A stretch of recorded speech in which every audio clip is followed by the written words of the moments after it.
ഇതിലും വലിയൊരു നാണക്കേട് ബി.ജെ.പിയുടെ ചരിത്രത്തിലില്ല. ഹരിയാനയിൽ ബി.ജെ.പി സ്ഥാനാർത്ഥി വോട്ട് തേടി ചെന്നപ്പോൾ ആരവത്തോടെ സ്വീകരിക്കേണ്ട പ്രവർത്തകരും ജനങ്ങളും നാട്ടുകാരും സ്ഥാനാർത്ഥിയെ വെള്ളത്തിൽ ഇറക്കി നിർത്തി മുക്കുന്ന രംഗമാണ് കാണുന്നത്.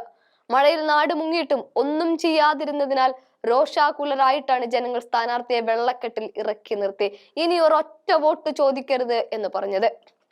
വോട്ട് തേടി ലഡയാൻ ഗ്രാമത്തിലെത്തിയ തജ്ജറിലെ സ്ഥാനാർത്ഥി ക്യാപ്റ്റൻ ബിർദാനെയാണ് വെള്ളക്കെട്ടിൽ ഇങ്ങനെ ഇറക്കി നിർത്തിയത്. ഹരിയാനയിൽ ബി.ജെ.പി കൊടികൾ പറക്കുന്നിടത്തൊക്കെ കരിങ്കൊടികൾ നാട്ടിയിരിക്കുകയാണ് ഇപ്പോൾ ജനങ്ങൾ.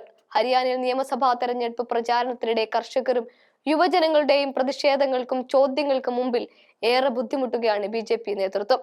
സ്വന്തം മണ്ഡലമായ ലാഡ്വയിലെ പൊതുയോഗത്തിനെത്തിയ മുഖ്യമന്ത്രി നയാബ് സിംഗ് സൈനിയും പ്രതിഷേധത്തിന്റെ ചൂടറിഞ്ഞു. യോഗം കഴിഞ്ഞ് മടങ്ങവേ സൈനിക കർഷകരും യുവാക്കളും കരിങ്കൊടി കാട്ടുകയായിരുന്നു.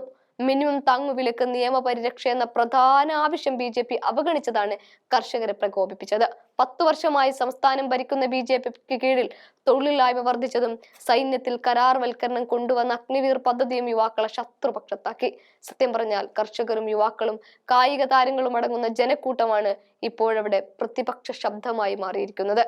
കോൺഗ്രസിന് കൈകൊടുത്തുകൊണ്ട് ജനങ്ങൾ വിനേഷ് ഫോഗട്ടിനെയൊക്കെ ഇറക്കി കളിക്കുമ്പോൾ ഒരു ബി.ജെ.പി നേതാവും ഹരിയാനയുടെ മണ്ണിൽ വോട്ട് തേടി എത്തേണ്ടതില്ല എന്നതാണ് ഈ ഒരൊറ്റ സംഭവം കാഴ്ചവെക്കുന്നത്. കഴിഞ്ഞ ദിവസം അമേരിക്കയിൽ നിന്നും പറന്നിറങ്ങിയ രാഹുൽ ഗാന്ധി ഹരിയാനയിൽ കേന്ദ്രമന്ത്രി മനോഹർ ലാൽ ഖട്ടറിന്റെ മണ്ണിലേക്ക് പറന്നിറങ്ങിയതും ബി.ജെ.പി കോട്ടകളിൽ ആകെ പരിഭ്രാന്തി പരത്തിയിരുന്നു. ഇരട്ട എഞ്ചിൻ സർക്കാരിന്റെ കേമത്വം നിറഞ്ഞ പ്രവർത്തനത്തിന് ജനങ്ങൾ നൽകിയ സമ്മാനമാണ് വെള്ളക്കെട്ടിൽ ഇറക്കി നിർത്തലും മുഖ്യമന്ത്രി യോഗം കഴിഞ്ഞ് മടങ്ങവേ അട്ടിയോടിക്കലും ബി.ജെ.പി കൊടിക്ക് പകരം കരിങ്കൊടി നാട്ടലും ഒക്കെ. എന്നിട്ടും വീണ്ടും നാണം കെട്ട് വോട്ട് ചോദിക്കാൻ ഈ ബി.ജെ.പി സ്ഥാനാർത്ഥികൾക്ക് എങ്ങനെ പറ്റുന്നു എന്നതാണ്.